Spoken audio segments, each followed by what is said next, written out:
साईं की बात। बच्चे, देखा ना, तुम्हारा माहौल बदल दिया ना मैंने आज।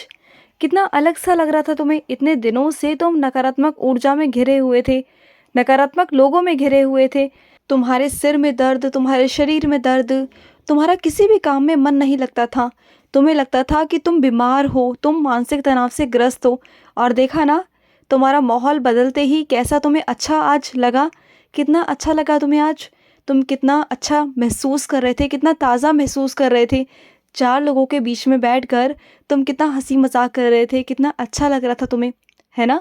तो बस ऐसे ही रहा करो। और बस मैं तुम्हें यही समझाना चाहता था कि तुम्हारे आसपास के जो लोग हैं ना, वो नकारात्मक हैं। तुम्हारी तबीयत खराब नहीं है, और ना तुम रोगग्रस्त हो, ना तुम्हें मानसिक कोई तनाव है। तुम बिल्कुल ठीक हो। तुम्हें कोई कोई दिक्कत नहीं।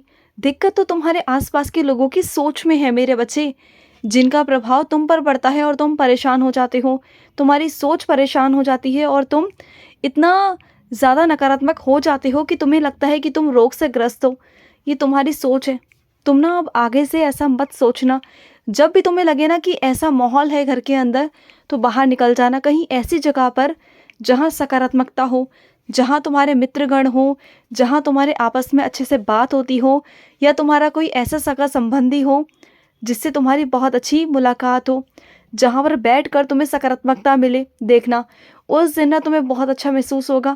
तुम बस ऐसा किया करो, कभी कभी बाहर जाया करो, ऐसा किया करो मेरे बच्चे। और तुमने अपने भाई के लिए आज मुझसे ना लंबी आयु का आशीर्वाद मांगा, अपने भाई के लिए मुझसे आज प्रार्थना की, है ना। तो जाओ, मैं आज तुम्हारे भाई को बहुत खुशी से ना तुम्हारे भाई की लंबी आयु की कामना करता हूँ, उसे आशीर्वाद देता हूँ मेरे बच्चे। तुमने सिर्फ तुम्हारी वजह से ना तुम्हारे भाई पर कोई बहुत बड़ा संकट आने वाला था, जो आज टल गया।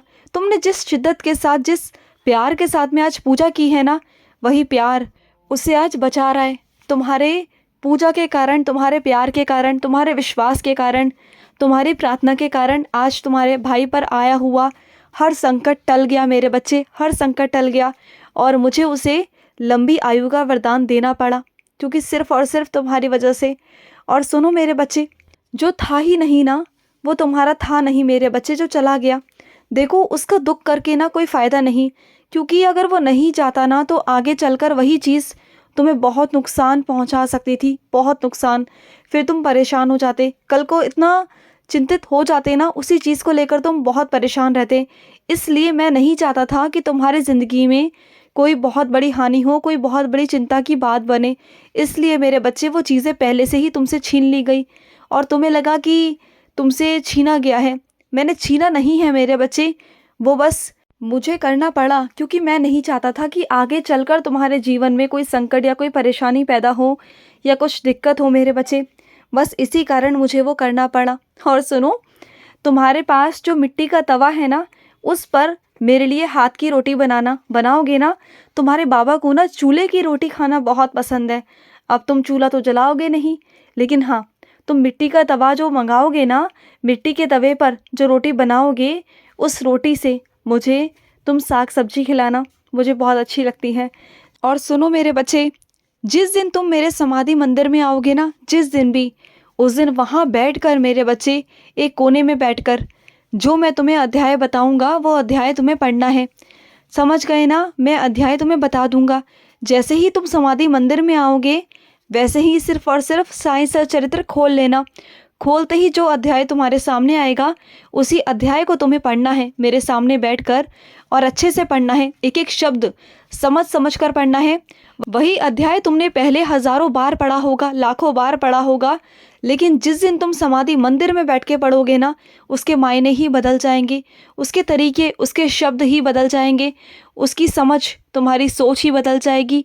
और तुम उसको ऐसे पढ़ोगे जैसे साक्षात तुम्हारे सामने लीला चल रही हो, बाबा की लीला, और वो तुम्हारे जीवन में भी घटित होगी। तुम ध्यान रखना। इसलिए कह रहा हूँ कि मेरे सामने बैठकर पढ़ना, क्योंकि मेरे सामने बैठकर पढ़ना और वैसे पढ़ना, दोनों में फ़र्क है। जब तुम मेरे सामने बैठोगे ना, तो तुम्हें एक एक शब्द का मतलब, एक एक तरीका, एक एक चीज़ें समझाऊंगा। तुम्हारे सामने ऐसा लगेगा कि सच में कि तुम्हारे सामने वही सीढ़ी, पुरानी सीढ़ी बन गई है, और वही सीढ़ी में वही चीज़ें दोबारा से घटित हो रही हैं तुम्हारे आँखों के सामने। तुम्हें ऐसा लगेगा बस तुम शिरडी आओ और समाधि मंदिर में मेरे पास आकर मेरा अध्याय पढ़ना, और जो अध्याय खुलवाऊँगा बस तुम्हें वही पढ़ना है मेरे बच्चे। समझ गए ना मेरी बात को?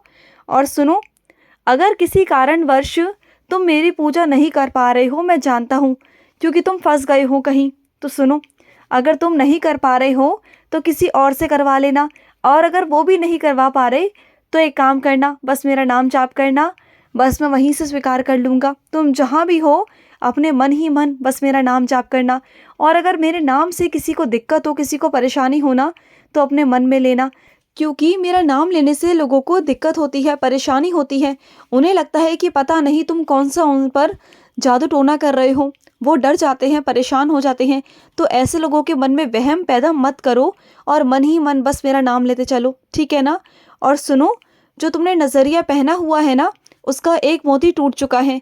तो एक काम करो, नज़रिया पहनना है ना तो काला धागा लेकर आओ, हनुमान जी के मंदिर से एक काला धागा लेके आओ, उन्हीं के मंदिर का, और वही मंदिर का धागा तुमने अपने गले में पहनना है या फिर अपने बाजू में बांधना है मेरे बच्चे। और अगर हो सके तो उसमें उदी भी बांध देना। उदी बांधने से और हनुमान जी का धागा बांधने से तुम्हारी रक्षा होगी। मैं और हनुमान जी मिलकर तुम्हारी रक्षा करेंगे मेरे बच्चे। तुम पर कोई संकट, कोई भारी संकट नहीं आएगा, कोई भी विपदा नहीं आएगी, कोई नज़र नहीं लगेगी, चाहे किसी की कितनी भी गंदी नज़र हो, कितनी भी, लेकिन तुम्हें लगेगी नहीं।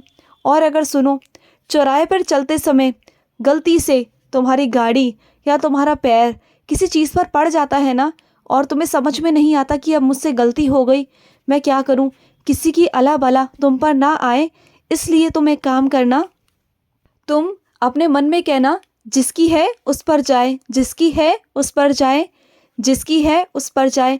ऐसा 3 बार कहकर 3 बार उस पर थूक देना, और उसके बाद चले जाना, पीछे मुड़कर मत देखना। जो भी चीज़ होगी ना वो तुम पर नहीं आएगी, क्योंकि तुमने उसे स्वीकार ही नहीं किया।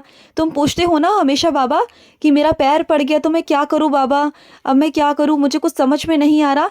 तो इसका तोड़ यही है जो मैंने तुम्हें बताया।